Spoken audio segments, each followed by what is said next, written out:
Nah, kemarin kita pernah bahas MamiBot, kelebihan-kelebihannya, terus perbandingan sama robot-robot lain. Sekarang kita akan bahas kekurangannya MamiBot setelah dipakai sekitar 6 bulan lebih lah. Itu. Jadi setiap robot vacuum cleaner tuh pasti memiliki kelebihan dan kekurangan. Meskipun itu yang mahal, pasti ada kelebihan dan kekurangan, karena namanya produk itu nggak ada yang sempurna. Jadi akan berkembang terus dan bisa berubah lagi gitu teknologinya. Jadi pasti ada kekurangannya, seperti handphone dan produk-produk lain yang ada di pasaran. Itu pasti ada lah minusnya, kurangnya apa. Jadi untuk MamiBot X-Pack 660 ini kita bahas kekurangannya. Dari yang pertama dulu, untuk MamiBot ini kadang-kadang kalau sinyal wifi-nya kita kurang oke, MamiBot ini sering gagal connect ke wifi. Jadi kalau lagi gagal connect ke wifi seperti ini, kita harus menjalankannya menggunakan remote atau langsung di robotnya seperti ini.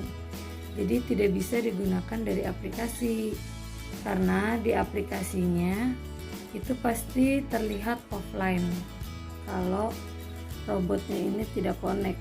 Tandanya wifi-nya jadi kayak gini, kedip-kedip. Nah, kalau dia connect, wifi-nya akan standby, nyala terus, nggak kedip-kedip. Seperti itu. Terus yang kedua masih berkaitan sama aplikasinya MamiBot. MamiBot ini kan connect-nya ke aplikasi WeBake. Nah, aplikasi WeBake-nya MamiBot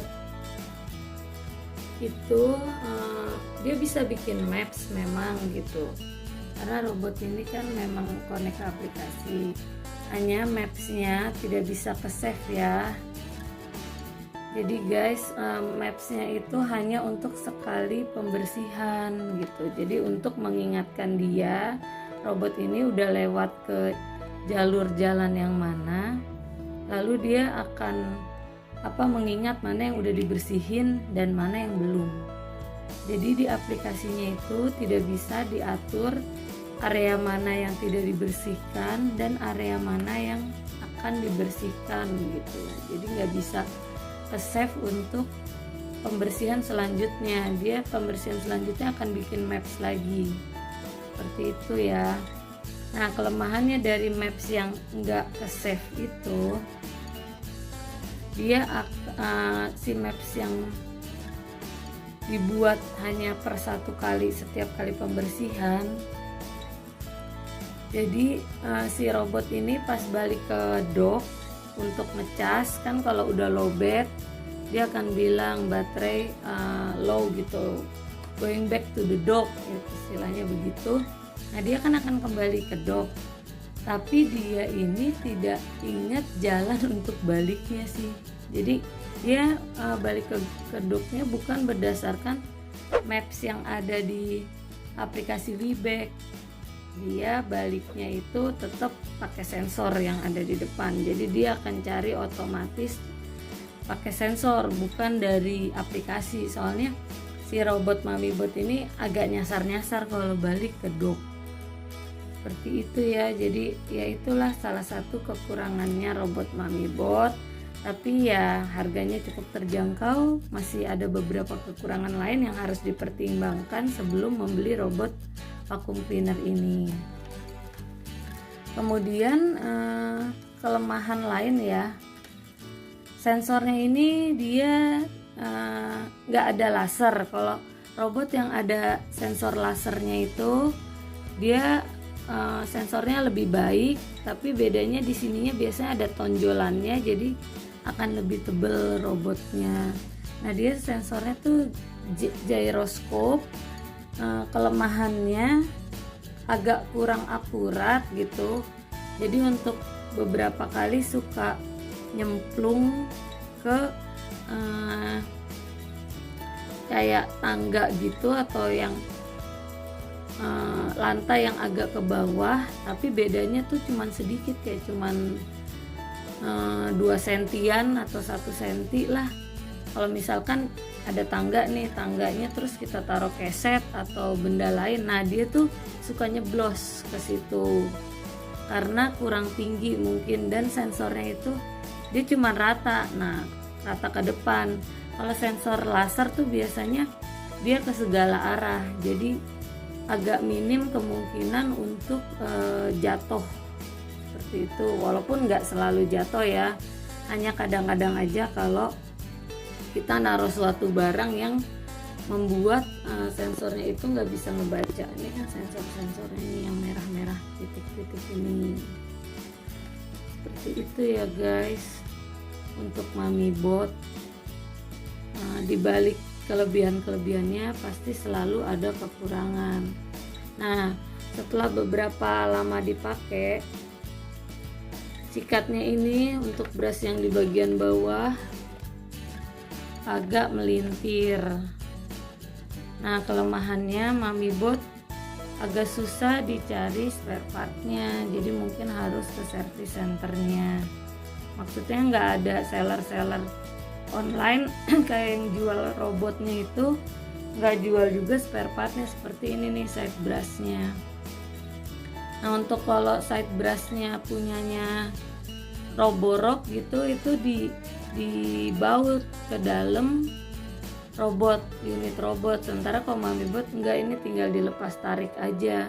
Kadang-kadang pernah juga side brushnya pas digunakan tuh copot karena kelilit-lilit rambut. Nah, kalau copot ya harus kita cari di mana. Nah, robot vacuum cleaner ini juga entah kenapa ya suka nyangkut di bagian bawah lemari, kayak bagian sela-sela gitu, dia kayak bingung harus baliknya gimana, terus nyangkut ya udah, dia kayak error aja gitu, nggak tahu, suka ngilang robotnya entah di mana, kayak gitu ya. Itulah kelemahan-kelemahannya robot MamiBot. Dan yang terakhir ya, robot ini pas balik ke dock dia suka nggak connect ke dudukannya. Nih, ini kan dudukannya untuk dockingnya tuh, dia tuh kayak maju mundur sendiri sampai kayak 10 kali nggak berhasil untuk mendarat di dockingnya. Kan harusnya kayak landing di dockingnya tuh, kalau robot-robot lain biasanya ya udah langsung aja begitu ada dockingnya dia masuk ke docking, set, langsung kunci aja gitu, duduk landing dengan sempurna di dockingnya.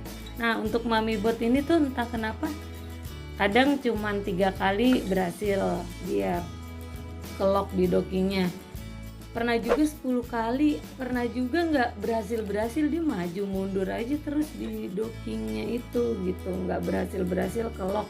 Dan itu entah kenapa ya, mungkin ada sedikit kesalahan di bagian itulah, mungkin agak reject. Nah, mungkin juga memang ada di semua unit MamiBot seperti itu, karena beberapa komen yang dari YouTube kita ini ada yang ngomong seperti itu juga, robotnya dia susah untuk balik ke docking. Jadi bukan robot saya aja, saya sih nggak klaim garansi untuk itu, belum sempet sih. Jadi untuk sementara robot vacuum cleaner ini kita pakai dulu. Nah, yang terakhir untuk kelemahannya, karena tabungnya ini di bagian luar seperti ini MamiBot, jadi ketika dia ngepel kan harus diganti nih tangkinya. Kan tadinya yang terakhir itu lupa ya, tadi yang terakhir itu soal dudukan. Ini masih ada selanjutnya yang baru keinget, karena tangkinya ini berbeda, tangki antara tabung untuk nyedot sapu sama tangki untuk mengepel. Jadinya kita harus mengganti tangkinya ini. Kelemahannya dengan tangki yang berganti itu, jadi pada saat mengepel itu nggak bisa sambil nyedot dengan baik gitu, nggak bisa sambil nyapu, Karena kalau misalkan tabungnya satu di sini yang jenis yang dibuka di atas seperti itu, dia sambil ngepel karena tangkinya berbeda, dia akan menyedot debu dengan baik karena menggunakan filternya. Sementara kalau Mamibot tangkinya seperti ini nih untuk tangki pelnya. Tunggu sebentar. Nah ini tangki pelnya. Jadi saat dimasukkan air full, dia nggak punya tangki debu khusus, tapi walaupun gitu masih bisa nyedot debu walaupun nggak terlalu efektif ke dalam tangki ini nih, masuk ke dalam yang ini, yang sela-sela ini nih. Nah tapi nggak ada filternya ya guys, jadi dia nyedot aja ke dalam, udah gitu jadi susah dibersihkan karena masuknya ke sini dan ini nggak bisa dibuka. Ini bersihinnya harus pakai sikat yang bisa melengkung-lengkung, atau kita siram air terus dikocok-kocok gitu. Ini kotor banget kalau misalkan kita belum nyapu tapi langsung ngepel aja, karena semua kotoran akan kesedot ke sini tapi tidak disaring oleh HEPA filter. Seperti itu guys. Nanti kita bikin video berikutnya ya untuk cara membersihkan tangki air dari Mamibot. Sekian aja review untuk robot Mamibot ini, lebih ke kekurangannya karena kelebihannya udah dibahas di video sebelumnya. Nanti dikasih linknya di deskripsi ya. Oke, see you on next